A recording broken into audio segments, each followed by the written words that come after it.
Hello, everyone. It's great to be here. Can you hear me okay in the back? Yes? Now, first of all, I want to know, how many people are from Hawaii here in this room? How many people have been to Hawaii? How many would like to go to Hawaii? Okay, this room has good judgment. I know that. It's great to be here. I have very fond memories of my days at Stanford. The biggest memory in my head was when I was doing my surgical residency at Stanford Medical Center. I was a chief resident at Stanford. I was so poor that I bought a Cadillac for about $600. And it was a great car except for the fact that it didn't have a reverse gear. So I could only drive forward but not backwards. So it took a lot of extra time to look for parking stalls where I could drive forward at the end of my shift. And the headlights didn't work. So when I'm driving on the freeway, I have to turn on the emergency blinker so I could see the road every other second, basically. But I have really fond memories. It's great to be back here. And I'm looking forward to telling a little bit about what we do at Skai Ventures. This is my office. Please come and visit anytime. Sky is a word that we invented, we created. Kai is the Hawaiian word for water, ocean. Of course, sky is the blue sky. So where the ocean joins the sky is the horizon, right, which holds infinite breadth and possibilities. Hence the name Skai Ventures. And our business model is very simple. Right? We look for the smartest people, the most ingenious ideas we can find on a global scale, and we transform them into businesses that are profitable, high growth, that can do something good for the world that we live in. And as you can see from our model, invent, disrupt, and inspire. And the word disrupt is in there because we like to focus on the kind of business that are really game changers, because it takes just as much time and energy and work to build something that's really a game changer than something that's incremental. Hence, we like to focus on disruptive.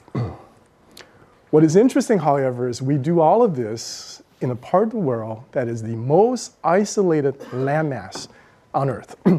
This is a Google Earth shot of Hawaii. So for those of you who've been there before, did anybody go to Hawaii not on an airplane? So we are in the middle of the Pacific Ocean. So we are about 2,400 miles from California and almost 4,000 miles from Japan. Highly isolated. But the point of today's sort of sharing with you what we do is the fact that entrepreneurship can take place anywhere by anyone in any subject matter. All right? It matters not where you're located. Silicon Valley, Stanford is a great, fantastic location. It is the mecca in the minds of many. But it's not a requisite. It is not a requisite for innovation. It is not a requisite for creating great enterprises. So I would like to invite all of you, when you have a chance, to come and visit us in Hawaii and come and visit us at Skai Ventures. We'd love to sort of get to know you and share with you what we do. So just a plug for Hawaii while we're here, all right? It has the highest percentage of millionaires in the United States. You will find every celebrity entrepreneur in Hawaii shopping at the same Whole Foods and Safeway. All right? Oprah lives there, Dell lives there, Schwab lives there, Pierre Midyar is there, Steve Case is there, everyone is there. We have the longest life expectancy in the United States. And we have, in fact, Honolulu was voted one of the 10 healthiest cities in the entire world. Very ethnically diverse. For those of you from Hawaii, you know that. And we also have our own time zone, Hawaiian Standard Time. So when I was growing up, Hawaiian Standard Time used to mean 30 minutes late, basically. But this is also very interesting. The attractive lifestyle also makes us one of the largest importers of entrepreneurs in the entire world. I would say outside of Silicon Valley, we probably have the highest concentration of entrepreneurs who are between successes and who are between failures of anywhere else in the world. And it's the perfect place to incubate, to start, and to nurture the next really big idea. Besides, we're the most isolated landmass in the world, so no one really is going to steal your idea until it's been nurtured along far enough. And we take a lot of young people every summer. So last summer we had 15 interns, and we had kids from everywhere, including Stanford, Harvard, Yale, Princeton, Columbia, all around the United States and the world. In fact, I got a call in March of last year from the fellow who had did a summer internship with us the year before.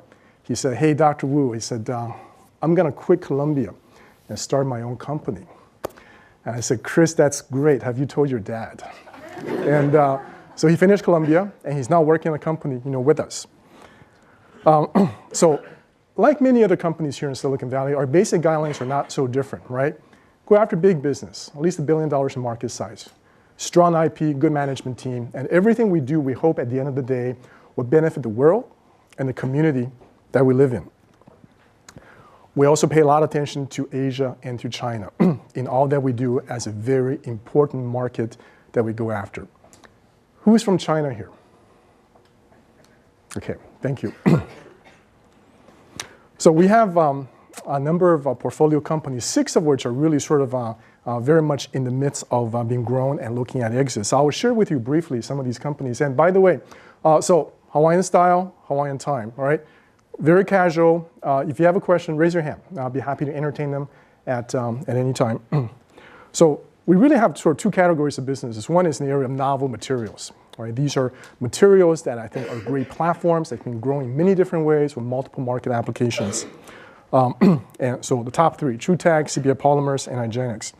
TrueTag is an edible barcode that is extraordinarily information-rich, very inexpensive, that can be eaten and can tag everything that goes into your body, basically. So think about the implications of that. CBI Polymers is a green tech for environmental remediation, which I'll tell you a little bit more about, and it had a very large role in Fukushima in the last couple of years. And Hygienics is working on the most advanced technology for an artificial cornea to treat blindness, to restore vision for the 10 million people in the world who are blind today. So think about these technologies, right? These could very well be prototypic companies right here in Silicon Valley, except we're doing this in Hawaii. We also have healthcare services platforms, including these 3 companies.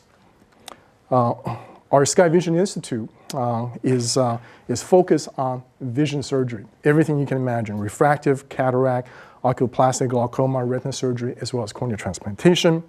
We have an endoscopy institute that has a capacity to do about 15,000 surgeries a year for the early detection of cancer. And we're also looking to build the largest cornea transplantation center in China today. And finally, we're putting the next vision of Skai together, which will be a fund that's going to be dedicated to software and healthcare IT, which I'll tell you a little bit about. So TrueTags. TrueTags is an edible barcode. And as you find, the common denominator for all these companies are threefold. 1, a really big problem that needs to be solved. 2, a very unique solution. And 3, a great team. So why are we in this business? Well, counterfeit is a big business. In fact, it is conceivably the largest business in the world, right? The margins are huge. Everybody's in it. It touches every product, every region, everywhere. And so in essence, what we have created is another form of identification, like a fingerprint, like a retina scan, except in this case, we can do it in very large volume and create massive amount of information on a customized basis. Yeah, we started with a silicon wafer, much like what we do here in Silicon Valley for semiconductor manufacturing. And we can convert them into basically silica. In the process, we can embed billions of combinations of spectral code into the material. But the beauty is this, right? Silica is already approved as an excipient in drugs. It's been used in many, many types of pharmaceuticals. Hence, there is no regulatory risk associated with the development of this particular product. And so again, as you saw earlier, give you a sense of scale, right? Grain of salt, grain of sugar, and a grain of TrueTags. So in this particular case, we can insert over 1 billion combinations of spectral code, and we can read it. The simple reflection from a light source can be picked up and deciphered as the basis for tracking, tagging, anti-counterfeiting, and identification. So a light shine on a tablet can be read by an iPad-enabled reader. In this case, we can tell you this is Lipitor, 20 milligrams, lot code expiration date, manufacturer site, and so on and so forth. And this is a very powerful technology. Size of the market is quite large. There's 1.5 trillion tablets made every year in the world today. of which 1/3 are branded or high-value products. So that's the target for the counterfeiters. And so that basically makes up the $80 billion counterfeit drug market. But unlike a Prada shoes or a Gucci bag, right, when you take a counterfeit medicine, it could have catastrophic consequences to the end user. So this is not just about economics, but it's also about something that's extremely important, right, for society at large. We can do these things for roughly 1 cent a pill or less.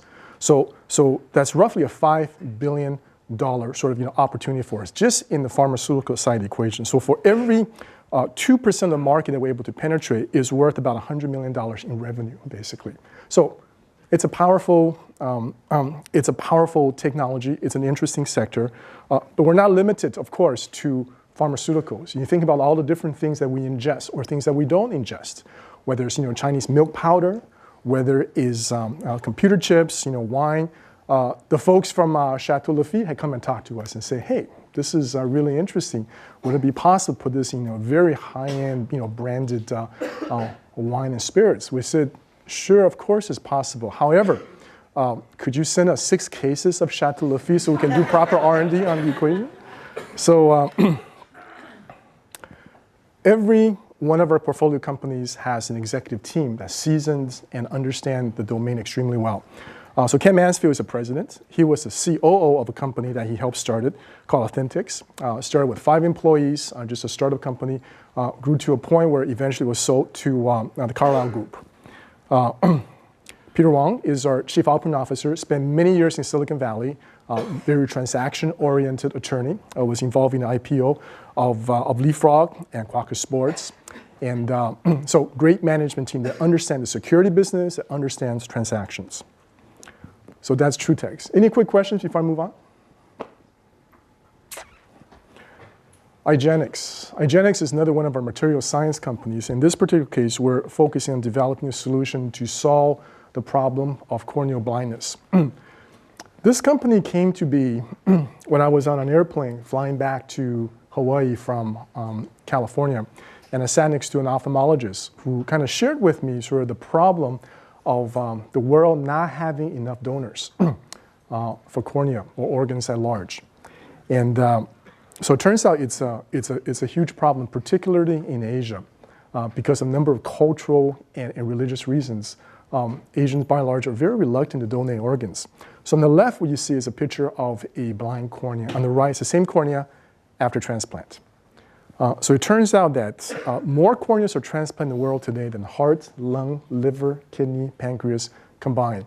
It is the #1 human transplant procedure in the world. 10 million people in the world today could benefit from a corneal transplantation. But the entire world's donor base is only about 100,000, which means 99% of the people who are blind in the world today will basically never have a chance to see for as long as they live. And that's the reason we embarked upon this project. So there, even with the 1% of the population that could conceivably access a human donor cornea, there are many drawbacks. The rejection rate is roughly 20%. So 1 of every 5 corneal transplant rejects because there's no matching that takes place. There's no ABO blood typing or matching. There's, of course, the risk of disease transmission with a human donated organ, and they have to be on lifelong topical immunosuppressive medication. So there clearly are limitations. So we have developed material from recombinant human collagen that has this very unique property to allow epithelialization and nerve growth to take place within the organ. We have now seen a fairly long-term follow-up in a group of patients that have been transplanted.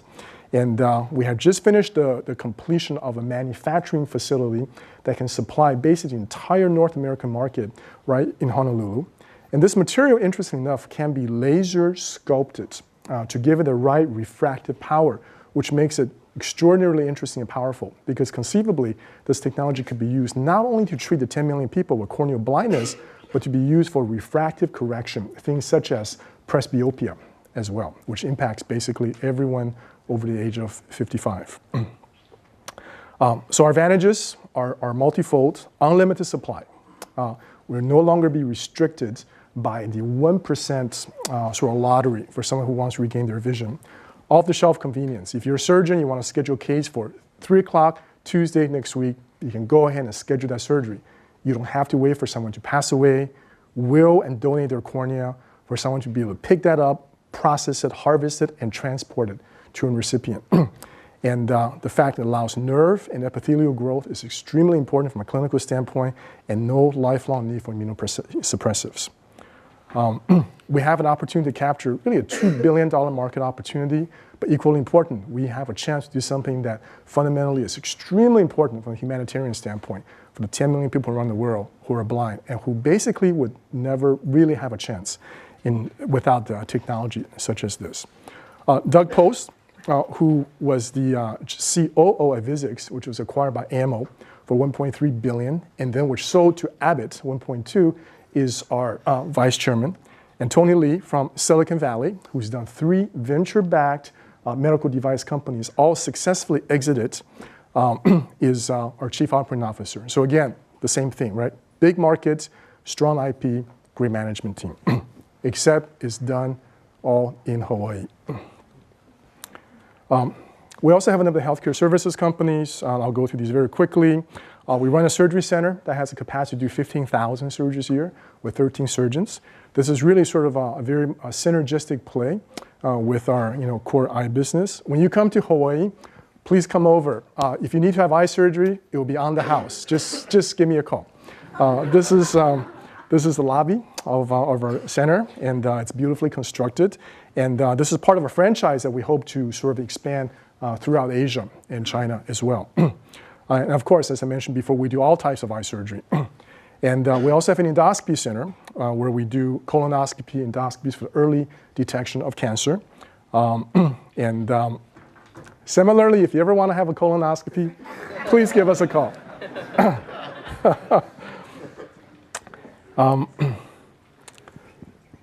CBI Polymers, this is the last company I'll share with you before we go to a Q&A. So in the course of developing our artificial cornea, we had to assemble a team that's really world-class in material science. And then we saw an RFP from the US government asking someone to develop material that could bind radioactive particles. So we had this group of really great scientists sitting around the room and say, hey, could we try this? Of course, that wasn't an area of our commercial expertise, but we certainly knew about materials and we knew about binding at a very deep level. So we competed for that prize. We won.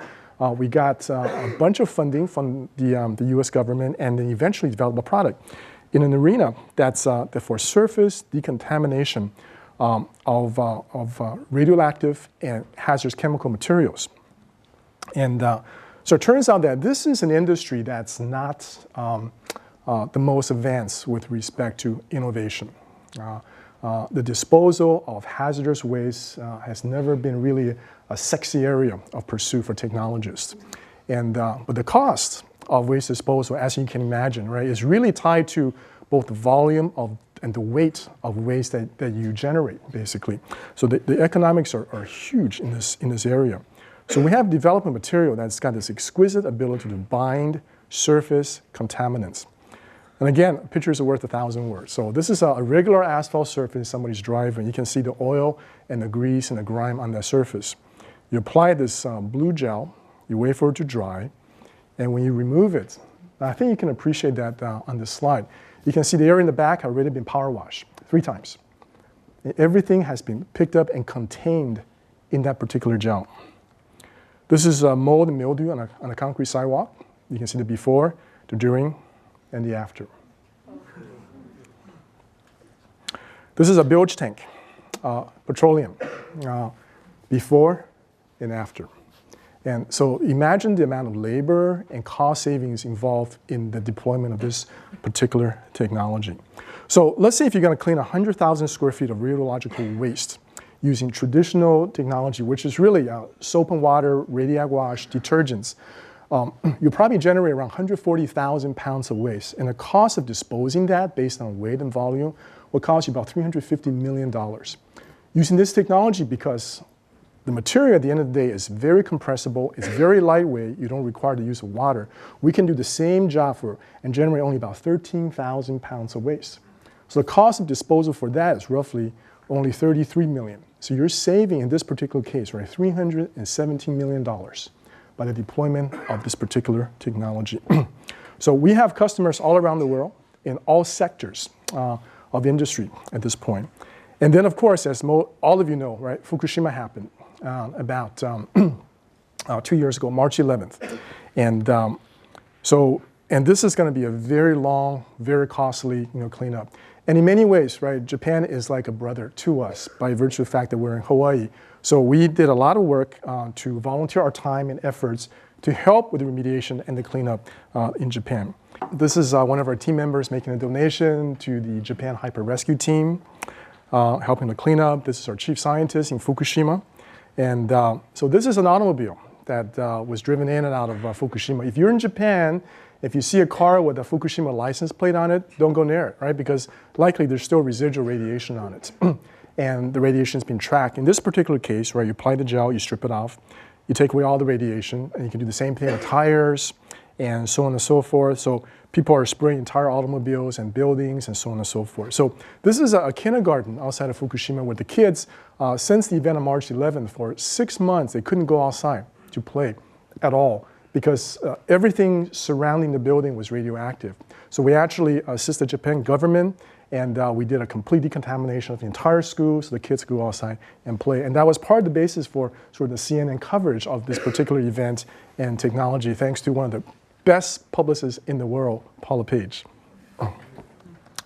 And so as a commercial opportunity, 31 countries have nuclear power plants in this world. And there are 439 nuclear reactors. Every 18 months, every one of these reactors needs to be maintained and shut down and restarted and cleaned, basically. So very interesting sort of long-term opportunity. Based on the technology, we've also launched a secondary brand called Prestore for environmental building restoration. This is a law enforcement officer's monument in Washington, D.C. You can see the before, the during, and the after. Because the idea is we can actually remove debris and dirt from really fine surfaces, without any damage or injury to that surface. This is St. Vincent's in New York, very beautiful European-style church, and they have many years of soot, carbon deposit on the walls.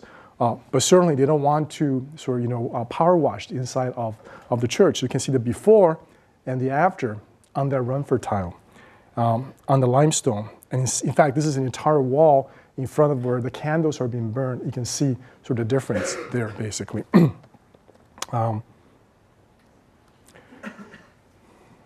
CBI Polymers.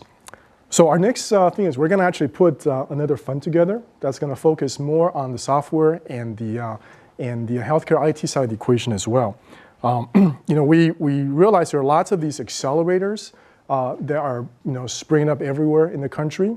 There are many of them in many parts of the world, and there are several that are very well known here: Techstars, Y Combinator, and so on and so forth. So how many of you have entered in one of those competitions? How many of you plan to? If you enter one of these competitions, if you win, come and see us in Hawaii. We would love to work with you, back you, support you, and help you. Because that's the business that we're in, is working with really smart people with great ideas, developing technologies that can have a really fundamental impact in the world. And guess what? You can do it in a part of the world, right? There's very little traffic. It's got great weather. You can body surf, boogie board, right? You can go on Hawaiian time, and you can live longer than anybody else. To help me with this venture involves a couple guys. Dennis Coleman, who was introduced to me by Tom. Dennis was the founder of Symantec, fourth largest software company in the world, inventor spell check. And Bill Malone, who just retired from Cisco as their CTO, he's from Hawaii. He grew up there. He just moved back there. So we're gonna, forge a fund to really look at, young entrepreneurs in this area. So that's it. That's the lineup at Skai Ventures. And so if you have a chance, I would really urge you to come to Hawaii, come and visit us. We'll be very happy to talk to you about any ideas and innovations you might have that will really have a fundamental disruptive impact on the world that we live in. And so I hope to see one or several of you in our photo lineup for next year. Thank you very much. And I'm open for questions now, please. Just raise your hand if you have a question, and Dr. Wu, okay, I have two questions. One on the cornea transplant. Does insurance, on the numbers of the potential market, does insurance play a role on that, in that at all, in those numbers? Like, for example, like, let's say there's 10 million people that need the cornea transplant, and like, do you say X amount of those people would need insurance to cover the procedure, and I understand your question. will insurance cover that procedure? Yeah. No, very good question. So our market numbers, the 2 billion is only the addressable market in the parts of the world where people have the ability to afford to pay for cornea, whether through self-pay or through insurance. But as a corporate policy, we have also established a non-profit charity for the specific purpose of donating cornea in those regions of the world where people would not have the ability to pay either through themselves or through insurance. How do you make sure your entrepreneurs don't just go surfing all the time? We can't, but they're self-driven, right? It's if they go surfing all the time and that's all they did, ultimately they're not going to be successful, right? So if they're not going to be successful, they're not going to last very long. So there's a process of self-elimination, and it's interesting. So I'm a swimmer, so I swim almost daily in the ocean before the sharks come, and it's great. It's sort of like my my problem-solving time, in that water for 40 minutes. So Hawaii offers a really interesting environment, but I think people there work just as hard, they're just as driven, just as committed, except you have a lifestyle that's sort of really, unmatched, basically. Because someone was going to slack off, they can do it in Palo Alto as well as Hawaii, basically. So. What key personal characteristics do you find make the best leaders or the best successful entrepreneurs? That's a very good question. One is an enormous amount of optimism in general, and the second is a very high level of tolerance for pain. Because, right, startups are difficult, right? You're met with challenges. Unlike walking into an established company where things are kind of laid out, here you have to sort of, figure out the map and find the car and find the gas and drive the car yourself. I mean, it's all about creating something for nothing. So you have to really love it, to thrive at it.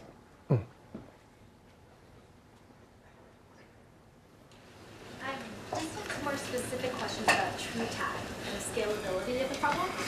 I was wondering about your CapEx and that when you were talking about scalability, is it already at a state where you have a minimum order quantity that will actually apply to the profitability of the actual tag itself? Yeah, very good. What do you do, by the way? My chief business development. For? I'm in a consulting firm. Okay, all right, I'm just curious. Yeah. No, it's a very good question. And so we have the capacity. So you're right, it's a catch-22, basically. So we have a large portfolio of prospective clients, globally, basically. But we've also sort of figured out enough of the nitty-gritties of this technology. We understand efficiency and scale. So when it comes to pharmaceuticals, yeah, no question. We can do massive volumes at 1 cent a pill and make it a very predictable business from a CapEx and a profit standpoint. Sure, it depends. No problem. As far as your failure rate in the supply chain for the silica, do you know, is there a percentage failure rate when you're manufacturing? I don't know the answer to that. Yeah. Doctor, do you mind describing the moment where you kind of walked out of med school and made the decision to go more the innovation path as opposed to the standard medical practice? What was it that caused one direction versus the other? Is when my Cadillac caught on fire.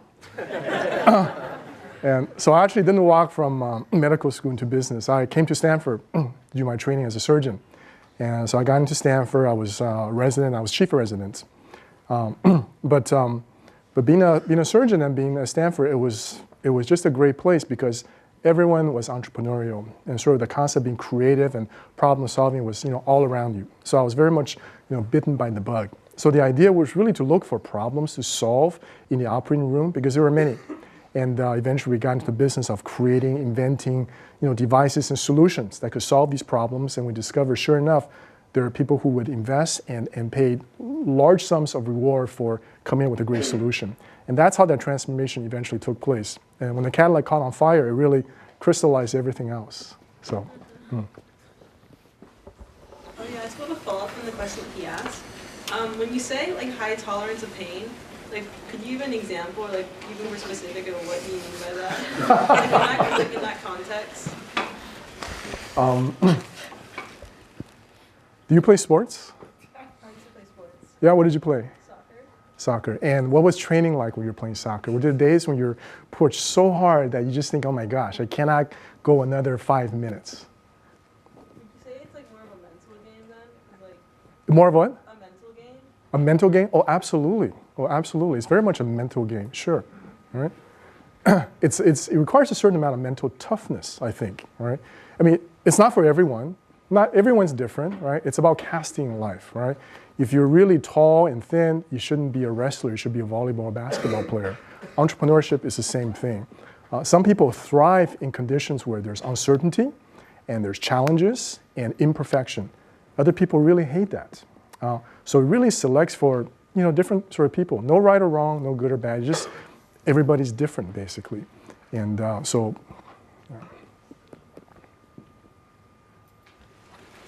I'm just thinking about the application of the products that you want to get into as many fields as possible, and it's just kind of spread out the word of the product. But at the same time, you're definitely going to run into a lot of problems with safety issues and some other issues. Only by actually trying things out where you actually know if something can be worked somewhere. And yet, as an entrepreneur, when things are all going well, it's perfect. But even as when you have a great product, when it's actually maybe having one or two very serious safety issues in some other areas, especially a lot of them are kind of in a medical field, and how do you balance that? And how do you know that a risk is something that you want to actually take? it's a rare moment when things all go well as an entrepreneur. But it's no more dangerous than walking across the street on a Friday night in Palo Alto, either, basically. So, it's just a constant sort of assessment of your risk and your return. And of course, you want to be thoughtful, you want to be strategic, you want to understand your risk so you can deal with it, proactively, basically. But entrepreneurship is a risky game, basically. And that's just the nature of the beast, I think.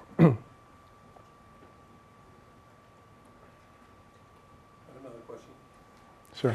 This is a product question, Dr. Wu. On the polymers product, when you clean the radiation off the car, the vehicle, is there a method that you can tell the percentage that it's fully cleaned? Sure. Oh, there is. Geiger counter, right? So with a Geiger counter, you're going to be able to know how much radiation there is before, how much there is after, how much you capture. It's actually fairly standard, easy. It's easy to do, basically, yeah. Whoa, I see 5 hands go at the same time. I feel like we might have the same exact question. What do you do with the waste once you It clean it? depends very much on what it is that you're removing. Right? So if it's radioactive material, there are very strict statutes that you have to follow. All right? So what you're doing is really you're capturing and transporting that to a safe place, basically. But if it's dirt off your backyard, right, the material is incinerable, super compressible, water soluble, biodegradable. So you can actually literally throw in the trash, basically. So to follow up with another product question on the TrueTags, I think you had said that there's some crazy amount of combinations that you can make, and it works based on reflection. So I was wondering if the reflection has to do with some sort of different patterning you're doing on the surface of that silicon dioxide, or whether you are molecularly changing the composition. It's actually nanoporous. So we're actually creating nanoporous structures within a silica, basically. Yeah. Back. Can you talk a bit about Skai Ventures' business model and its relationship to the entrepreneurs? I'm getting the sense it's something in between sort of like an incubator or a pure VC. Right. Just trying to Right. understand that. So it's not a pure VC in the sense that we don't just deploy capital, but we're quite hands-on. So typically we will work with an entrepreneur in a very early stage, but we'll actually really sort of roll up our sleeves because we're operators. We understand sort of the pains of what it is to do a startup company. So we'll not only deploy capital, but human resources and time and energy. So it is a hybrid. It is very much a hybrid between traditional venture capital and a technology accelerator. Yeah, good question. you mentioned with the cornea product, you've got the arm that does that for those who can't afford it, you know, kind of, and so kind of a corporate social responsibility thing. How do you determine how much to put into that versus, you know, being a venture capital firm? Where do you draw those? How do you draw those lines? Is that you making that call? Is that, you know, any thoughts on that balance between the social responsibility in that sense and the, you know, the profit-making aspects? Sure. No, that's a it's a really good question. That's probably a fairly long discussion that we can share after the session also. But Skai Ventures really, as the parent company, we allowed our portfolio companies to make their own decisions, about business models, but it has to make sense because the business has to be successful, right? You can't, in order for the philanthropy to be successful, all right? So the cart and the horse has to be in the sort of right order, basically. But there's a happy medium somewhere where you can truly do something good for the world, but you can also build an enterprise that's got a great brand, that's profitable, and it's got a lot of growth ahead of it. So like anything else, right? It's judgment, right? It's judgment.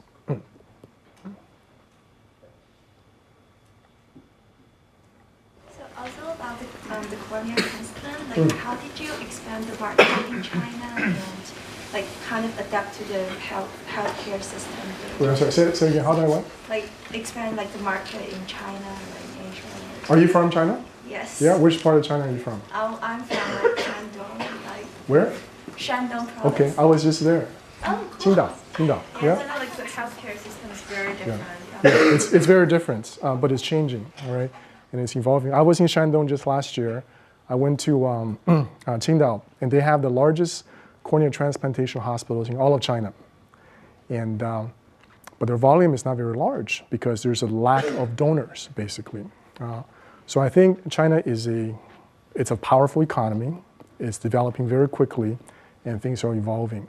And I think, but it's a very different system. So our basic approach in China is to work with very strong Chinese partners, right, that can understand best ways to sort of enter that market and work that market.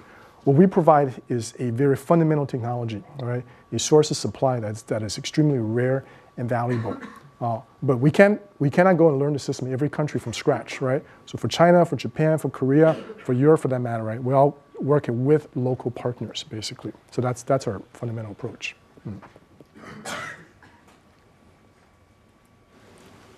Okay, one more.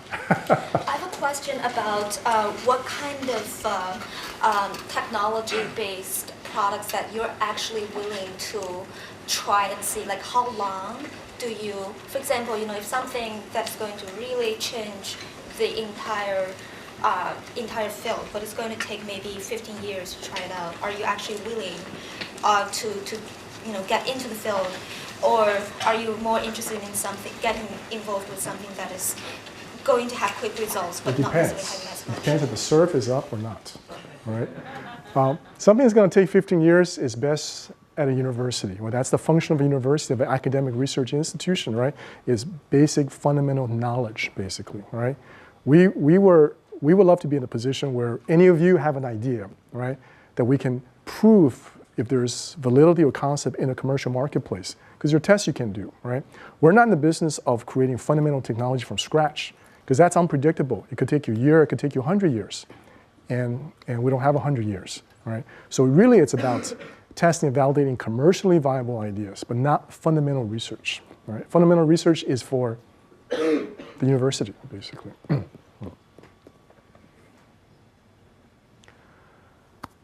Back.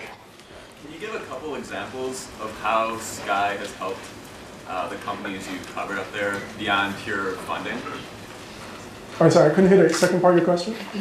How Skai has helped a couple of the example companies beyond the pure finances?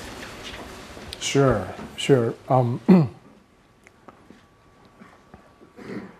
In a number of these instances, we're sort of the founder, if you will, of the business, right?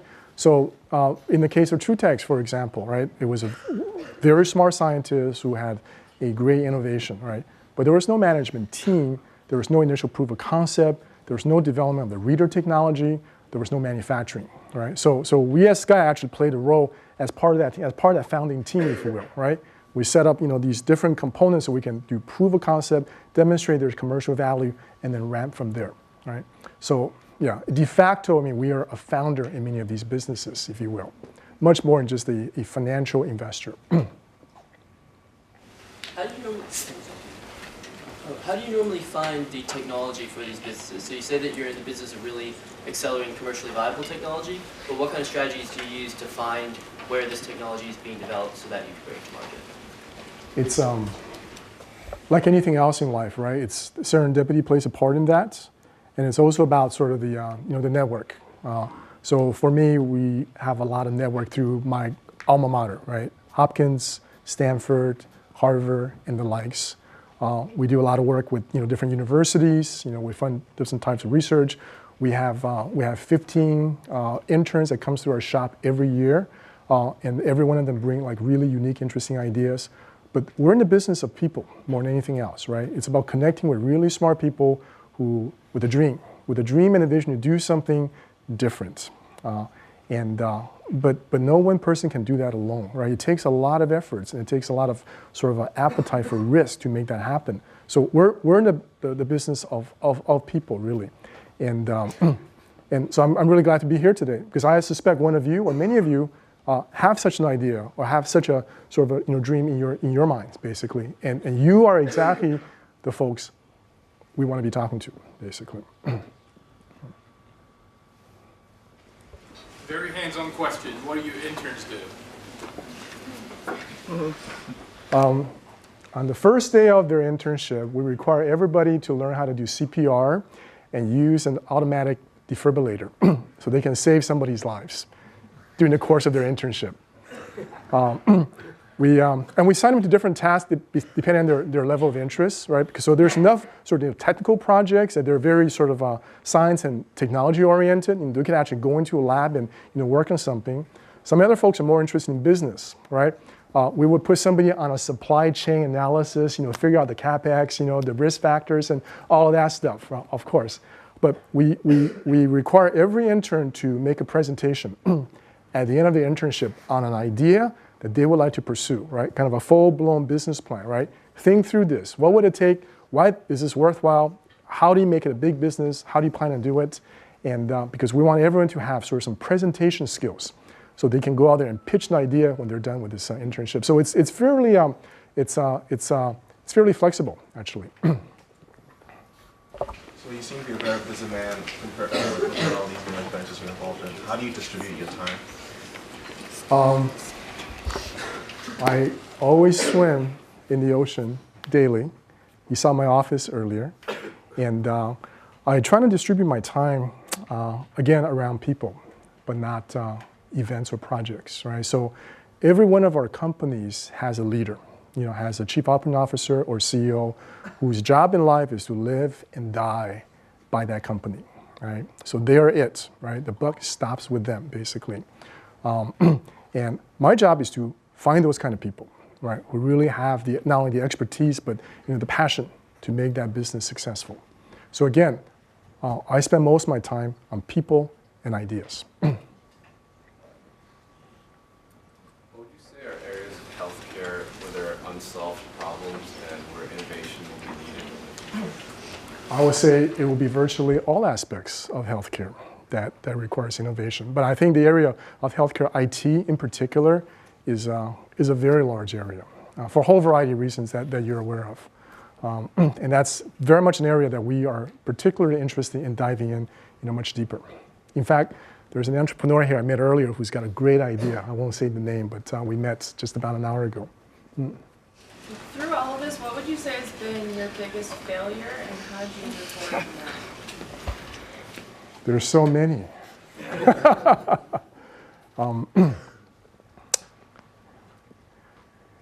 Instead of giving you sort of one, I think maybe I can sort of summarize for you, right? At the end of the day, there are a lot of factors that have to work in concert for one of these ventures to be, ultimately successful.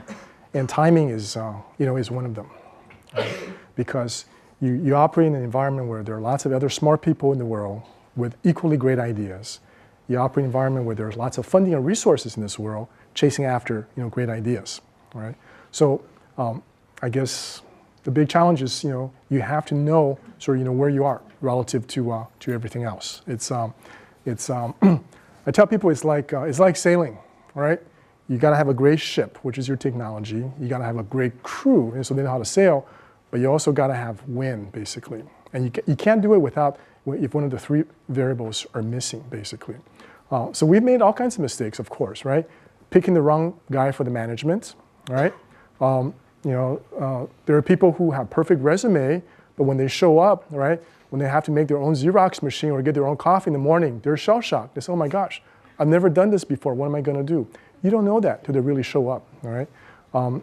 You have technology that looks fantastic, and a week later, right, someone equally smart comes up with something that completely obviates, that particular technology. So these are all things that happen. And but as they say here, right in the valley, right, you want to fail early so you can go on, right? And nothing wrong with failure. The worst thing is never taking a chance in the first place. So what are the key aspects you look for in the people you surround yourself with? It's very simple. I want them to be smarter and better looking than I am. Because then I don't have anything to worry about, right? Then they can take care of as many tasks, as many difficulties as possible, all right? Always, hire up, recruit up, basically. One more. So the cloud and service providers like Amazon Web Services and Rackspace have made the fixed cost of starting an IT company essentially zero at the beginning. What's going to be the next big thing in the medical space that similarly lowers the barrier to entry? There are many. I can talk to you afterwards, actually. But that's extremely valuable, right? So now it's an even playing ground, right? So what you need now is people with really smart ideas, right? That means someone who's a great inventor with a great concept and a critical insight can be as competitive as the next guy who's got a big infrastructure behind them, because you don't have to build that stuff from scratch, basically. So the playing field is really even. That's why being creative and smart, having great insight is going to make a huge difference. And that's why healthcare IT is going to be a hot area, I think. Thank you. Yeah, how did you start Skai? So it was actually that airplane ride. I was flying back and... Like the initial capital had to come from somewhere. How did you, this is our first project, our first company that we're going to start with. How did that all sort of start? It's like the old-fashioned way. I went home, sat down, took out my checkbook, and started the company, basically. Yeah. Yeah. All right. Thank you. Thank you.